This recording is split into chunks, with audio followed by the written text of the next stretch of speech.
All right, so welcome to the 2025-2026 school year support program kickoff meeting. This is to go along with the introduction to CubeSat flight experiments training that you have all either already participated in or are currently participating in. I'm going to be discussing the timeline of events during this meeting, as well as some of the aspects of the CubeSat kits. I understand that not everybody has received their CubeSat kit. If you are in the online only versions of this program, then you should be receiving your kits within the week. Also, I am going to be sending out laptops starting next week as well. So if you've already gone through our in-person trainings and you're expecting to get one of those, I will be starting to ship those out on Monday. So keep an eye out for that. If you have been in any of our in-person trainings, you should have already received everything but the laptop. So you should have gotten a soldering kit and whatnot. If you didn't, just send me an email, noah@tis.org, and I'll get that sorted out for you. All right, so I will go through the slides, which I will also make available to everybody. These have all the pertinent information. If you have any questions, feel free to stop me and I can further explain, or if you want to wait until the end, we'll have a little question and answer session at the end as well. All right, so let's take a look at the program timeline. This is really what this meeting is all about, to kind of lay out what is expected of everybody and when those expectations are.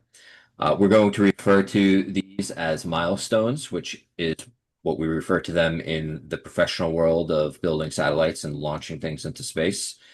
Pretty much we have modeled this program and this timeline on what it is that we have to do. Like when we're sending CubeSats to Blue Origin or Firefly Aerospace to get launched into space, we need to hit certain milestones throughout the timeline. So we want to make this as realistic as possible for you and your students, which is why we're giving you milestones as well.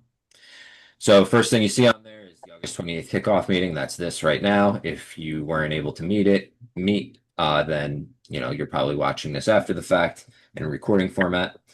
The first true milestone will be on September 29th, which is to submit a 2 to 3 paragraph experimental proposal. So the whole thing about this program is that we train you to build a CubeSat, which is essentially a sensor platform. And within that platform, you have certain types of sensors. You have a pressure and temperature sensor, a light level sensor, a gyroscope accelerometer. And so we want you to look at those sensors, talk with them about them with students, and start asking questions about what it is they want to actually collect data about. Given the fact that there are a limited number of sensors available to you, and there is a certain environment that this CubeSat will be exposed to, I want you to keep that in mind when you are coming up with this experimental proposal.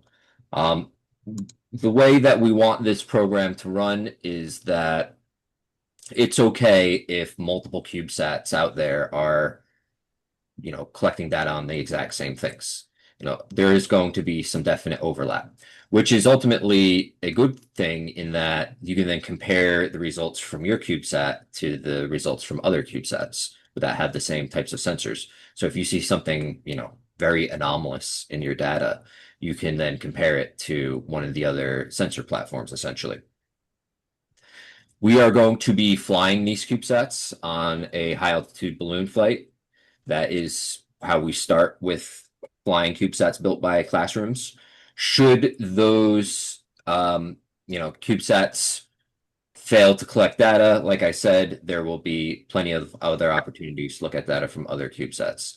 Now, the goal of this whole program is that everybody's CubeSat is going to work and going to collect data. I will be here along the way to help you putting it together. And that's the other main thing about this meeting. Besides looking at this timeline and how to meet these milestones, I really want to impress upon you the idea that like I am here to help you. I am literally being paid to work with you. Like it is my job to answer your questions, to help you troubleshoot, to talk to your students if you desire. I don't want anybody to feel like they're imposing on me in any way. Like that is not going to happen. Like I am here for you. My number one goal is to help to ensure that you are able to build your CubeSat with your students and get it back to us so that we can fly it.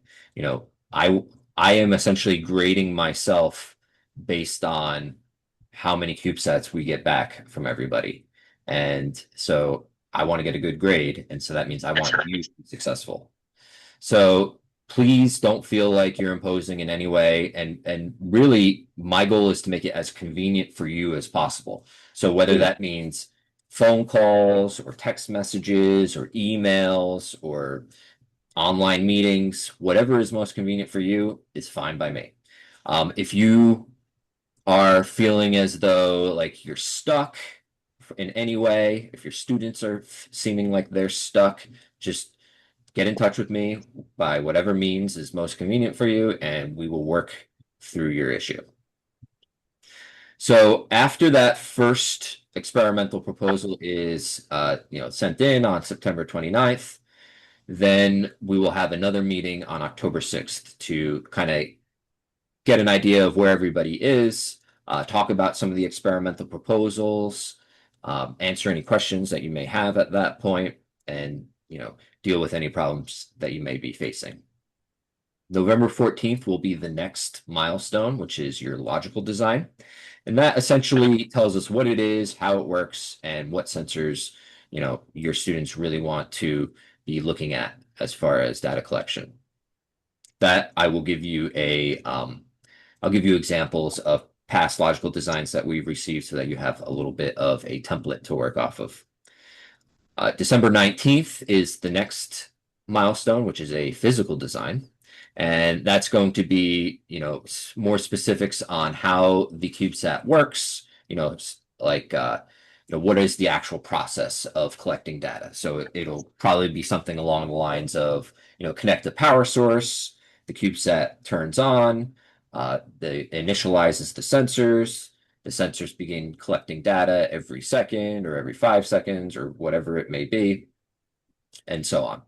And then also a wiring diagram. Now, most of you have seen quite a few wiring diagrams already in this program. For those of you who haven't, you'll see a lot of wiring diagrams. And I use a program called Fritzing to make those wiring diagrams. It's not a free program, like they require you to give them a donation in order to get Fritzing. I have paid donations to Fritzing, so if you need the software, just let me know and I can send you the installer for that.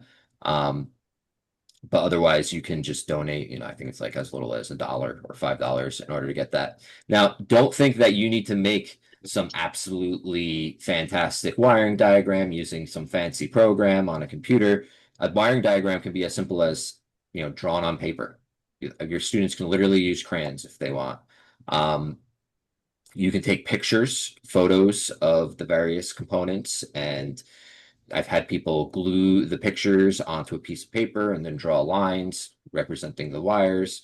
There is no real wrong way to do it. As long as you show all of the physical connections between your microcontroller and the various sensors, that's fine. You'll have the wiring diagrams in the online course materials to be your guide. Essentially, you can basically copy that. I mean, I would love to see your students' actual handiwork. But if you're having a lot of trouble with it, get in touch with me and we'll figure out a simple way for you to get your wiring diagram in. Then on January 12th will be our third online meeting. And that will be, at that point, CubeSats should be starting to be completed and tested to make sure that they're working. This is not an actual milestone. Like, it's not like you must have your CubeSat complete by January 12th. I'm just, saying that at that point it would be good to see, some actual work being done on the CubeSat itself. So everything up to this point has been either writing something down or drawing something or creating, like a document. Now we're really going to be in the meat and potatoes of the program where you've got your CubeSat put together, or you're in the process of doing that with your students, and you're producing some results. So then a month after that, February 13th, is when the actual milestone is. So at that point, you're going to submit your photos of your CubeSat completed, um, and the sensor data file that the CubeSat writes to prove that it is actually collecting data, the right data, and that it looks correct. That will give me a very good idea of how far along you are, and if you need some help. And then the final milestone, as far as you're concerned, is sending us the completed CubeSat.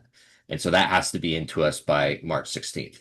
So you can see there's a pretty wide time frame right there. From January 12th to March 16th, you could potentially have your CubeSat done. And so don't feel as though you need to wait either on any of these milestones. If you get things done before the milestone date, submit it. That's fine. You can submit things early, no problems there. So once we receive the CubeSats in March, is then we will begin planning for the high altitude balloon mission.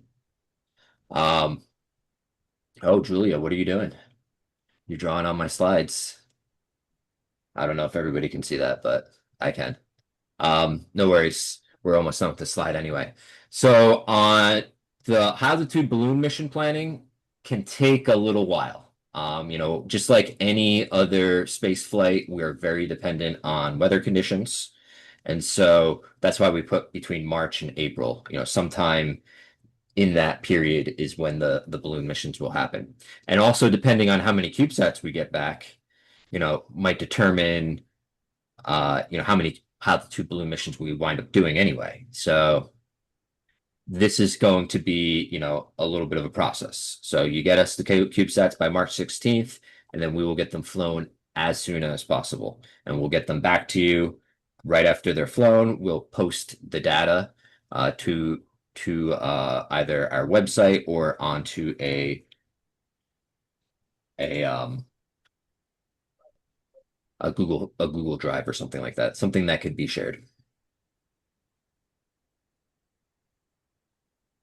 There a way to, if we stop sharing, there we go.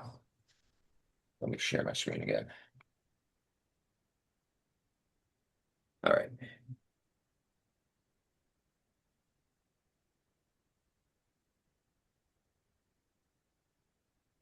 All right. So expectations, right?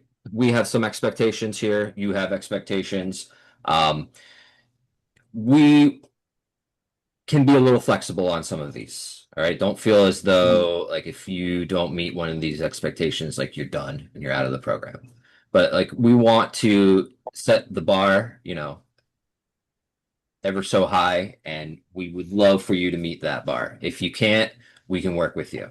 Again, don't feel like you're imposing on me if you're asking me a lot of questions or anything. Like that's what I'm here for. And I'm here to help you reach all those milestones. So participants must meet all milestones in a timely fashion. If for any reason you think you're not going to be able to meet a milestone, just do me the favor of getting in touch with me and letting me know. And that way I know, okay, this person I need to make some time for, or, we can troubleshoot together, or you can even tell me what your issues are and maybe I could figure it out and, help you out. Participants, it would be ideal if you can make 2 of the 3 online meetings. I mean, ideally you would make all of them, but I understand that that's not always possible. If you can't make a meeting, I always record them, and so you'll be able to watch them after the fact. It is expected that you will reach out to TIS, which is me essentially, for support. I'm your primary support person. And I'm not gonna keep on, whipping whipping a dead horse or whatever, but I am here to help you. Like, please utilize my assistance. One of the things that I've run into that might be of great use to you as teachers is that I've been a teacher as well. Like it's really easy for your students to start tuning you out, right? After the first couple of months, of having you talk to them for, hours or many hours a day, it's easy for students to start like just like words going in one ear and right out the other. If you find that you're in that type of situation with this program where like you just can't seem to get your students' attention, um, maybe let's set up a online meeting. I had a teacher in one of our programs in the past where she was saying like, due to kind of behavior issues, she wasn't sure that she'd be able to do this program. Like students just were not engaged. And I did a meeting, I talked to them for about, I think it was either half an hour or 45 minutes about the program, about what it was that they were doing. And she said afterwards, like it was like a switch had been flipped. And just because it wasn't her telling them this, it was an outside person, somebody not even associated with school that got a lot more engagement. So if you are finding that you're running into that type of situation as well, just let me know. We'll organize a time for me to, maybe talk to the students directly, answer any questions that they may have, just to get like you know, a, a new perspective on it all. This one here, this next one is very important, maybe the most important one. CubeSats must be constructed with student involvement. You know, it's awesome if you're building CubeSats, but really this program is about your students, and we want to make sure that they are getting the opportunity to actually do this. This is all about teaching them new skills, giving them the opportunity to practice those skills and to learn some new things and just get some new life experience. We've had as young as second graders build CubeSats. Actually, I take that back. We've had kindergartners who have done some pretty basic CubeSats, but for instance, there were kindergartners that wanted to know what would happen to a marshmallow peep if you sent it up to the edge of the atmosphere. And so they devised a CubeSat that had a container in it with marshmallow peeps, and they had a camera that was looking at it that was able to see as the pressure decreased, the peeps actually increased in volume as they went up closer and closer to the edge of space. And then when it came back down again, the increased air pressure caused those peeps to shrink back down to their original size. So, you know, you will be surprised, even if you think that certain students or even a Awesome. grade level of students wouldn't be capable of doing something CubeSat related, I'm will getting your hand pleasantly be surprised, I think. I should be listening, but The next one is also very important, which is that CubeSats must work according to the logical design, which means, that they work. Um, if so you're in a position where we have to you design don't this think that you experiment have a CubeSat with that will function, kids have to design it. just, Like again, get in touch with me. Let me know so that I can work with you to troubleshoot any problems that you may be having. That way, we have a working CubeSat when it arrives. I will spend some time trying to troubleshoot CubeSats that aren't working. I always check them all once I receive them because you never know what happens during shipping, right? You don't want to you know, not have your CubeSat fly because, something happened during shipping that was completely out of your control. So I will definitely dedicate some time to just going over all the CubeSats, just verifying that they work. If it's something simple, I'll just fix it myself and I'll let you know just so that you can let your students know. But if it's like a big serious issue that's going to take me like hours to figure out. Unfortunately, we don't have the resources to do that for every single person. So at that point, I would have to send it back to you and have you either fix the problem and hopefully get it back to us in a timely fashion so that we could still fly it. Otherwise, you'll have to, work on it on your own time. Do you have the name of the glue that you said Yep. would keep the It's wiring down in place? 6000. E6000? Yep. Okay.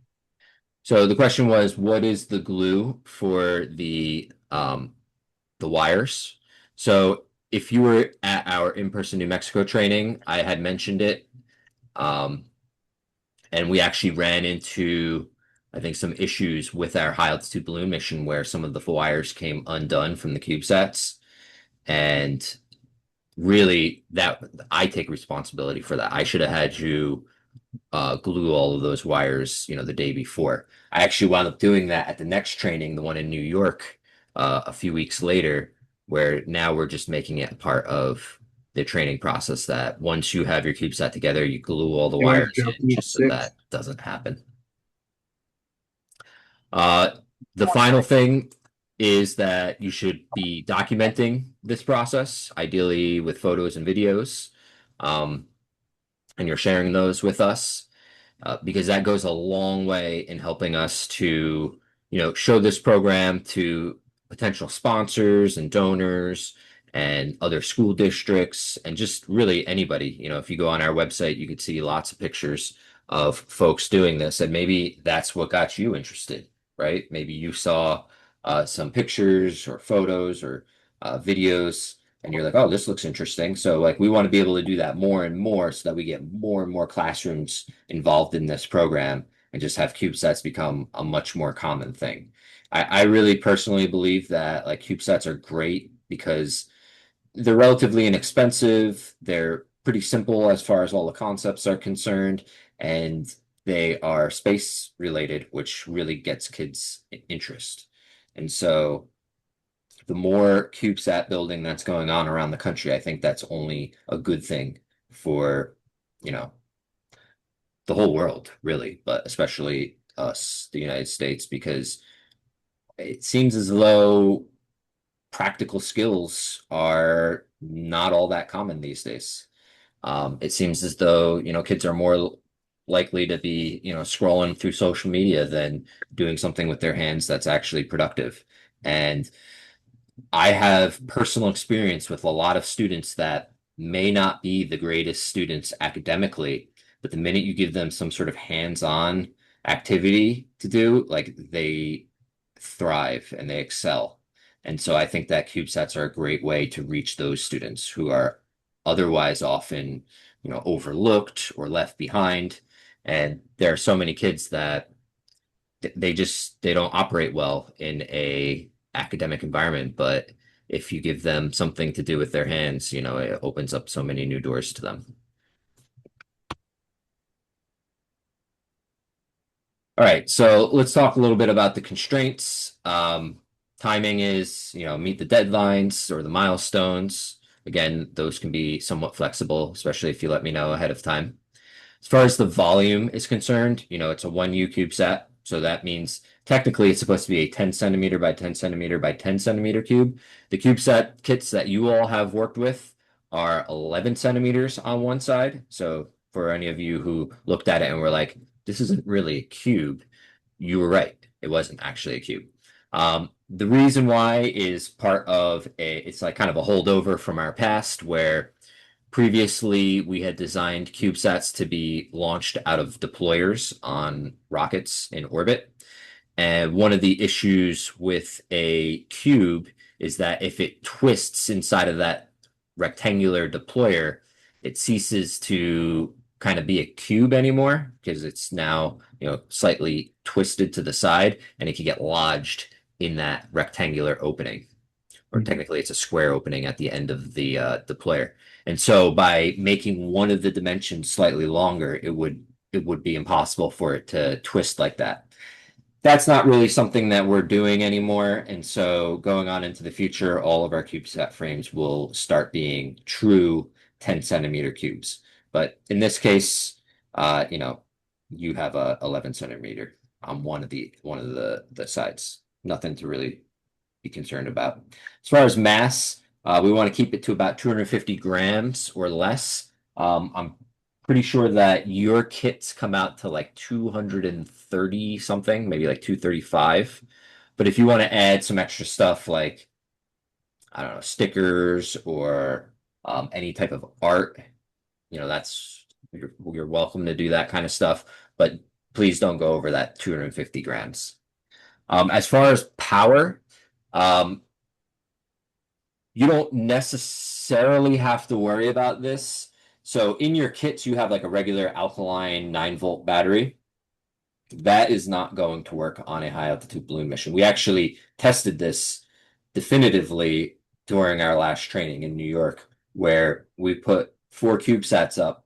3 of them had alkaline batteries, and 1 of them had a lithium ion battery. All of them were 9 volts, and only the LiPo battery worked throughout the entire flight.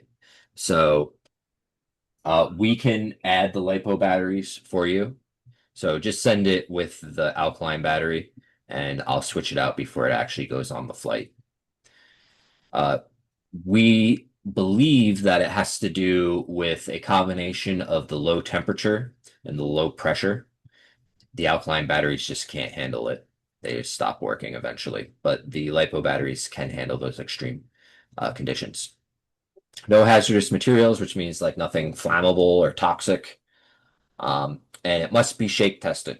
And all that means is you grab your CubeSat and you just, shake it around in your hand. If nothing comes flying off, it's passed the shake test. And if you think that that's not very rigorous, well, that's the exact thing that I have to do when I send a CubeSat to Blue Origin to fly on their suborbital rockets. They literally told us, just shake it around in your hand, and as long as nothing comes off, it should be fine to fly. So in that case, use either glue, epoxy, or something on the connections. I had mentioned earlier E6000. It's like a hobbyist glue. The reason I like it is because when it does solidify, it turns into more of like a rubbery substance than a like hard glue. The first 1,000 digits You of can pi. actually What kind the of figure? pull it off. So you can say you want to change out aspects of your CubeSat, down the road, after you're done with this program. Maybe you want to add new sensors to it. You can pretty easily pull off anything that was previously glued, and all the glue comes with it. It like kind of like pulls off like a piece of rubber. So again, that's E6000.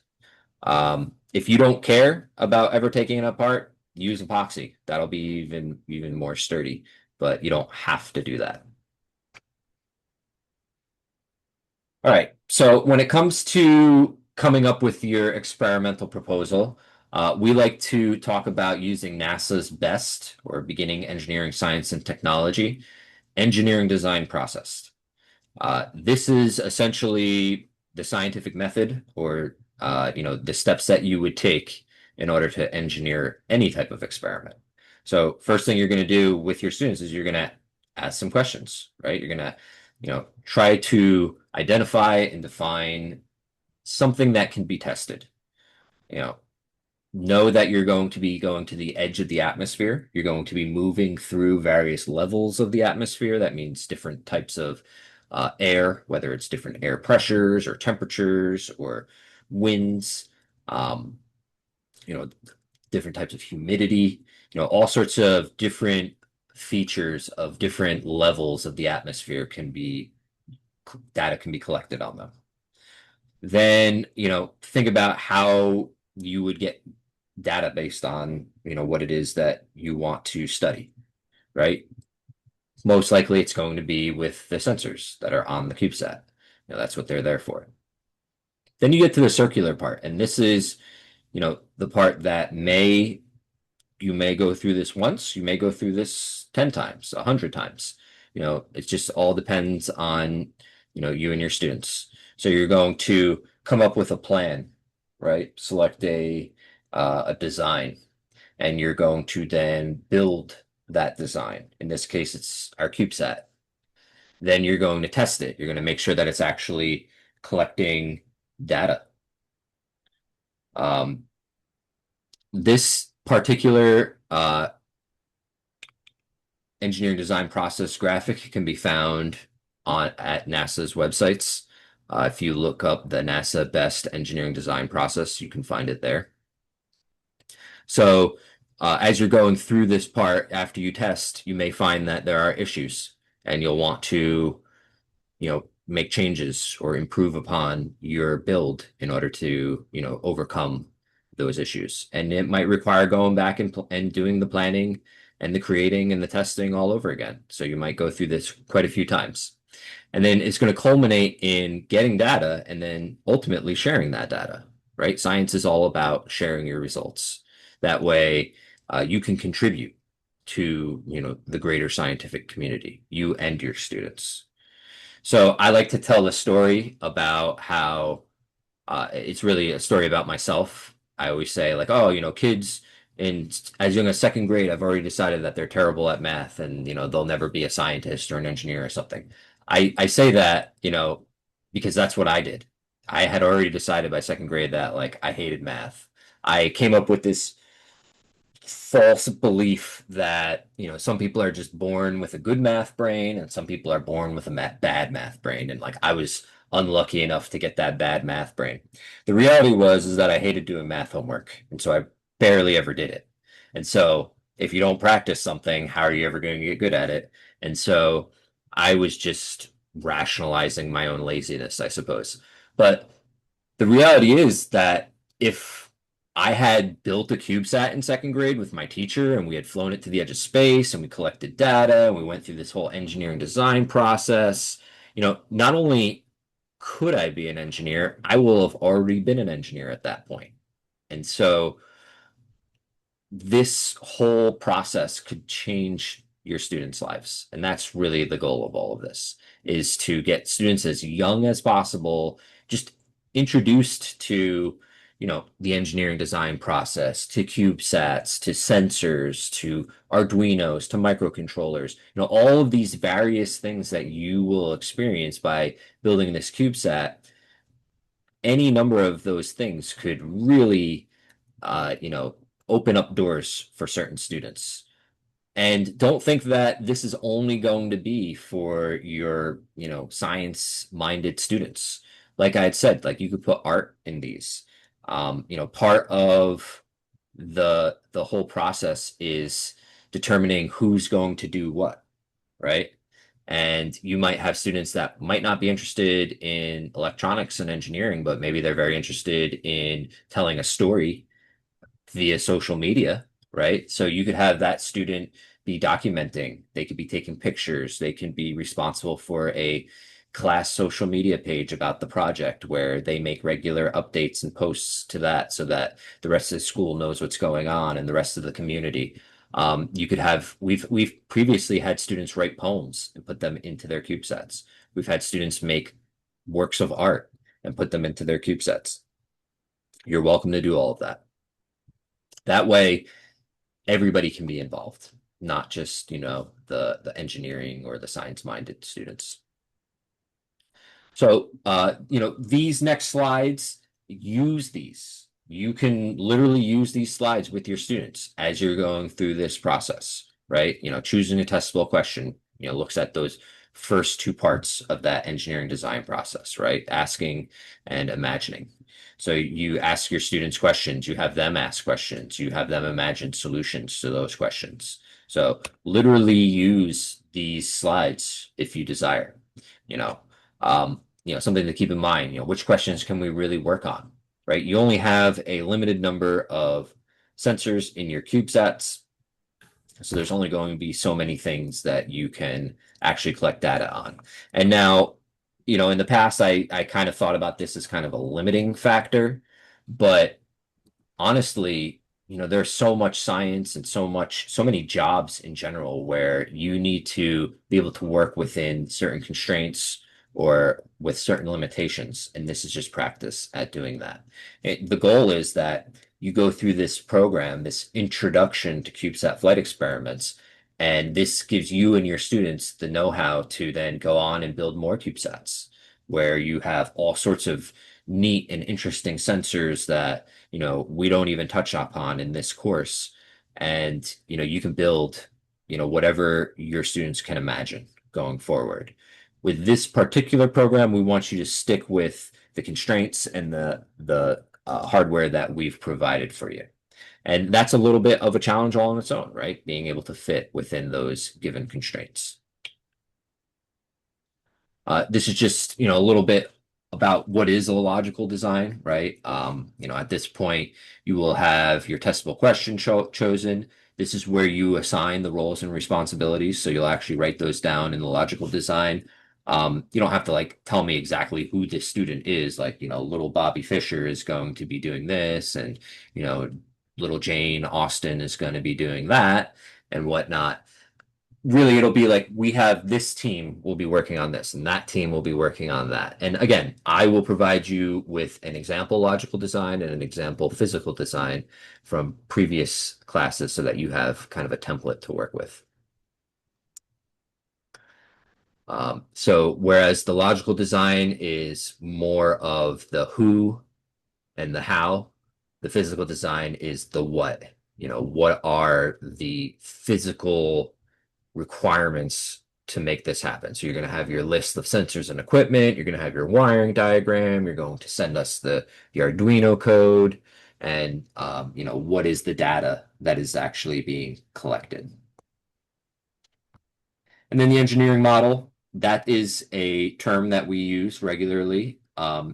Essentially, an engineering model is your completed CubeSat that gets used in the lab, to prove that it works and that it's actually collecting data and it's doing what you expected it to do.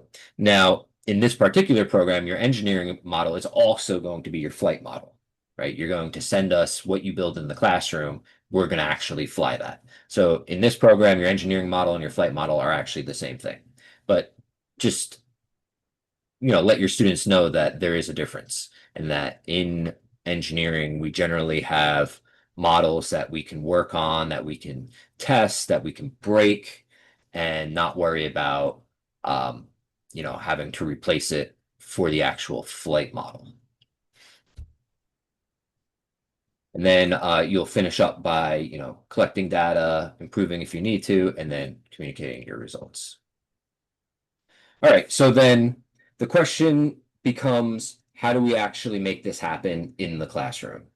And if you came to an in-person training, you'll have heard a little bit about this already, but I want this to be accessible to as many students as possible.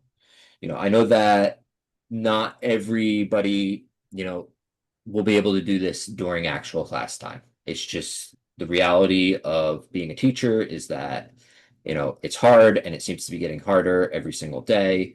And there are always new expectations put upon you by either your administration or by the state. So how can we make it so that you can do this during class time so that all students can participate? Because while doing it as an extracurricular is great, especially if that's all that you can handle, like do it. Totally do it as like a club or an after school activity. But unfortunately, not every kid can participate in after school activities, right? Sometimes there's just they don't have a ride, or they have to be home to watch their baby brother or sister, or they have a job, or any number of things can be happening. They're playing sports or they've got other commitments. So unfortunately, while after school activities are great, it's not the most accessible means of doing anything. So if possible, we want to help you get this done in actual class time so that all of the kids can be involved. And to that end, I have gone through the next generation science standards, which I believe everybody here, your states utilize them. And if not, I'm sure that your state standards are very similar to the next generation science standards. I've actually looked at a couple of the states that don't use them. I looked at their standards and they're basically the same standards. They just have like slight differences. Maybe they have things that are specifically targeted at like their state, but for the most part, they're the same. So in this slide deck, we have links directly to those documents. They're not. Oh yeah, they are showing up here. Good. So you can find these also on our website. So if you go to tis.org and you go to the resources and down to using CubeSats in the classroom under resources. here's those same standard alignments right here. So essentially, I've gone through the next generation science standards. I've pulled out every single standard that I think could be satisfied by building a CubeSat. I included the standard itself, the clarification statement that's included, and then what I've produced is everything underneath that. So this is how I think that you can reach that standard. And then I provided sample questions that you can use to ask your students, or you can make a quiz or some sort of worksheet out of these. And then you have various resources for that particular standard. So every standard, you might see that some of the resources are the same, but every standard is going to have slightly different resources that pertain specifically to how that standard is met by using CubeSats. So I went through for all the different grade levels, and I made these because I want to make it as easy as possible for you to be able to do this in the classroom. For additional resources, you could check out some of these as well. The Emporium Educational Technology Grant is grant that can be used for getting more of this type of stuff. So if after you build this CubeSat with your students and you want to do more, check out some of these opportunities. The Air and Space Forces Association Education Grant is another one that you can apply for. And then the Association of American Educators grants. And these are just a few. There are many, many more classroom grants available out there. I also often recommend the AIAA classroom grant. I think it's $500 per classroom. And most of the time, they have more money than they have applicants. I didn't include it on this slide because it's not open for the rest of the year. I don't think it's going to open again until sometime next year. So I didn't want to get your hopes up and then have it turn out that it wasn't actually available right now. And then finally, there are the online course materials. If you are part of our online participants, right? You didn't come to one of our in-person trainings. This is going to be your main source of training materials. If you haven't received access to that, I will send you the access either tomorrow or on Monday. So when you come to this, I don't think, oh, I'm not signed in.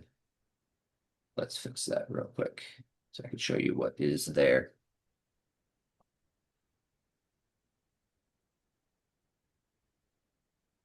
All right. So, the first thing is the introduction to teachers in space. Most of you know all about that already. Then you have your introduction to Arduino sensors and hardware. This is where, the program really starts. And so here's one of those wiring diagrams I was talking about.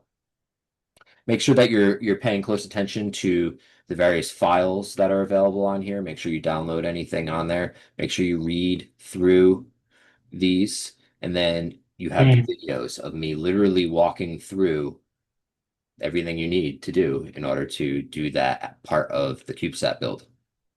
We've got more files down here. Particularly of importance is the Introduction to CubeSats PDF. That is all of the slides from the training. So for all of you that sat through 4 days of training, this is what I was teaching you from. So everything that I taught you is available right here. So you can either do it step by step following the slides, or you can actually watch the video. And you can hear me talking about it. Now, something useful about watching these videos is you can adjust the speed right here. So, if something isn't making sense to you, you could slow it down. If you want to just get through to a certain part more quickly, you could speed it up. So utilize those tools if necessary. And then finally, ask me questions. If you have any questions whatsoever, if there's something that doesn't make sense in any of these modules, just let me know. I can set up a time to talk to you about it, or I can just explain it through whether it's a text message or an email or whatever it might be. Ultimately, my goal is for you to be successful. And so anything I could do to help, that's what I want to do. All right. So I know that was a lot. But if you have any questions, now is the time to start asking them.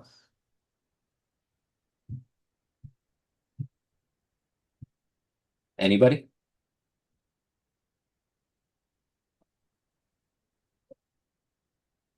Just like your students, nobody wants to ask the questions. That's all right. If for any reason, a question comes up later, just shoot me an email. I know that it often happens to me where, um, as soon as the meeting is over, I'll be like, oh, I just remember the question I want to ask. So just send me an email. Maybe actually one last thing I want to show you, since we do have the time and because nobody is asking me any questions at the moment, is also on this page are some lesson plans. So we've been soliciting lesson plans from the teachers that come through our programs so that we can post them to our website and just make it that much easier for folks to be able to do this in the classroom. So go ahead and check out some of these. These can maybe either be lesson plans you use or work, or maybe they will be like a foundation for you to build your own lesson plans from. And I'm going to continue to expand these. Also available on our website in the resources section are the flight data from previous flights. So if you want to start doing data analysis with your students before you actually fly your CubeSat, you can compare the data that you're collecting from your CubeSat in your classroom to some of the CubeSat data from previous flights, and also get an idea of what it might look like when your students fly their CubeSat. All right, I see May has a question. Yes, I was figuring out how to raise my hand, so okay. Um, my question is, because we're planning, I am actually teaching sixth grade right now, and we were actually talking about that in my class. Um, I showed them the video Miss Green sent to us during the summer that we did. And so my question is, when or some of my kids are actually wanting to use this for our science fair. Mhm. And so they want to collect data, but then the science fair will be the in-school science fair will be in um, January, Mhm. and then the district science fair will be in February, and then it's just like week after will be the regional science fair, and then state science fair will be around March or April. So my students are actually, I'm really curious because if we're gonna be sending it out for the um around March and April for the high altitude balloon, and they cannot collect data to use that Right. for the science fair. Well, Um, so in those types of cases, let me know, especially closer to the dates when you know for sure exactly what the dates look like, and mhm, we'll figure something out. Whether that means, making sure that your CubeSat flies sooner rather than later, or even later rather than sooner. Or if like nothing is going to work out, we can maybe organize to get you another CubeSat kit or something. Um, yeah, we'll work with you. We'll make sure that your students can exhibit their CubeSat at the various science fairs as well as also get it flown. okay, because we're planning to purchase I think 8 Okay, CubeSat for them to use because it's gonna be like a pair. gotcha. Okay. Yeah. Well, in that case, I mean, the way that the program works is that you will send us one CubeSat, just the CubeSat that you got during the training. If you Okay. build any other CubeSats, maybe have those ones. Just choose one of them out of. So you have the one CubeSat we gave you, and then you're planning on getting 8 more. So you'll have 9 CubeSats. I guess Mm-hmm. just choose one of the 9 to send to us, and then the other ones can be used for your various science fairs. Okay. Thank you. You're welcome. I didn't hear what you said. You said something about the last thing you said about the 9. What did you mean? I'm Oh, not sure so what you May meant. was saying that they're going to get more CubeSat kits. So you can Oh, you can okay. actually purchase kits right from our website if you go to the Yeah. store. you could buy more I was kits. hoping maybe you were sending us more. I realized she's ordering them already. Okay. Yep. Anybody else have any questions? Noah, along those lines, do we have like a little, I guess, list of the different sensor parts? And is the Arduino you're using any different than just like a regular Arduino Uno? Yeah, so you don't have your kit yet, right? Right. Yeah, so I don't have a list per se, but I can put one together and I'll send that to you. The kit utilizes an Arduino Uno R3. So pretty basic Arduino. The sensors are a temperature pressure sensor, a real-time clock, an accelerometer gyroscope, and a visible light sensor. But yeah, I'll put together a list of exactly what's in the kit and send that off to you. Okay, thanks. Yeah, we have, Arduinos here and 3D printers here, so I was thinking I can create most of the kit except for those bits. Right. Yeah. Yeah, and I mean, pretty much everything that is in these kits is open source. The Arduinos themselves are open source. All of the sensors come from Adafruit, which is only produces open source parts, which is really nice because it makes getting all of the parts that much simpler if you're looking to get stuff for yourself. And none of it is particularly expensive. The most expensive thing is maybe the accelerometer, like $10. I don't know. I don't think there's a single part that's more than $10 or $15 in the whole kit. And I guess along those lines, do you have, I don't know, STLs or something for the frame printed Yep. pieces? So if you go on our website, go to tis.org. Here, let me share my screen again. Okay. You Show might you have answered exactly that where it earlier. is. Sorry, it's our open house tonight. I've been distracted. Oh yeah, no worries. So if you go to the resources drop down and you go to CubeSat parts and files, here the first part, these are just links directly to our store. So that's where you can like get the stuff. But then down here, CubeSat files, there's the sketches for the Arduino, and then there's these 1U CubeSat frame 3D printer files, and these are the STLs. I think they're STLs and well, let's see, it was like M. Just extract that.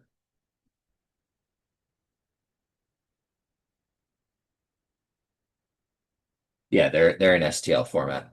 So pretty much any 3D printer should be able to print those. Great, thanks. No problem.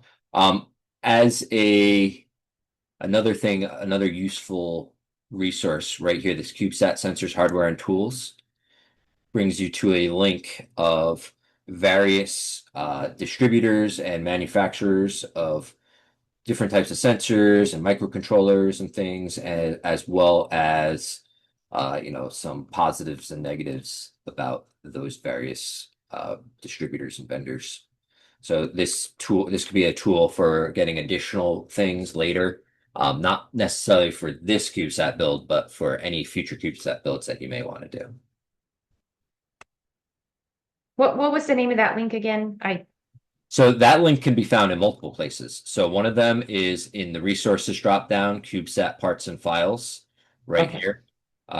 Under CubeSat parts, it's the third one down, CubeSat sensors, hardware, and tools. Also, you can find that if you go to the using CubeSats in the classroom and you're looking at those standards alignments, I put that link in the resources of every single standard. So any standard that you look at, the very bottom resource is in bold, Teachers in Space CubeSat parts list right here. That will also bring you to that spreadsheet. Okay, thank I you. thought that this was like kind of a pretty useful tool, and so I wanted to make it as available as possible.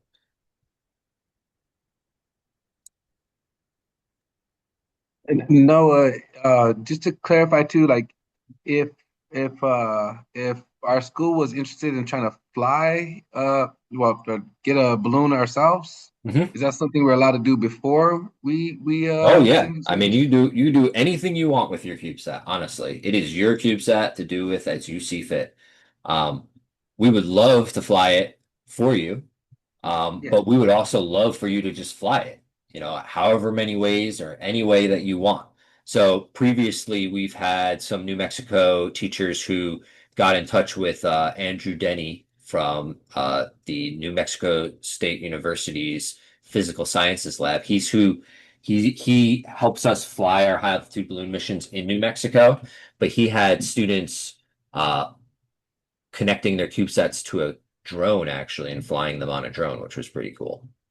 So whatever we had one of our superstar teachers is also a New Mexico teacher, Brenda Julissa Diaz from I believe she's up in Albuquerque. She had, I think, was it 15 CubeSats altogether that her and her students made? They put them up on hot air balloons. So like there's a lot of hot air ballooning that takes place in New Mexico. And it wasn't the big yearly event that they do. It was another one, I think in the spring. And she had a bunch of hot air balloon pilots bring them up, and they were like super stoked about it. They thought it was the coolest thing ever. If you know anybody who owns a plane or any pilots, see if they'd be willing to take your CubeSat up and for an airplane ride. Um, the sky is not the limit, right? You can whatever you can dream up, any way you can collect data, go for it.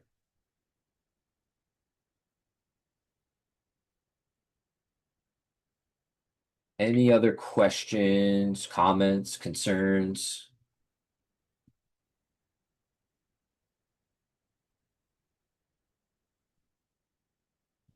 All right. Well, if that is that, then we'll end it there. Like I said, I will send out the um, slides. I will send out the link to the video, um, the list of materials in your CubeSat kits. You can expect all of that either tomorrow or on Monday. So with that, we'll call it a night, and thank you all for coming. Thank you for watching this. If you didn't make it to the meeting, and please, please, please ask me questions. Reach out to me if you have any concerns or if you're running into any troubleshooting or anything. Like, I want to help you. It is my goal in life to get as many students building CubeSats as possible.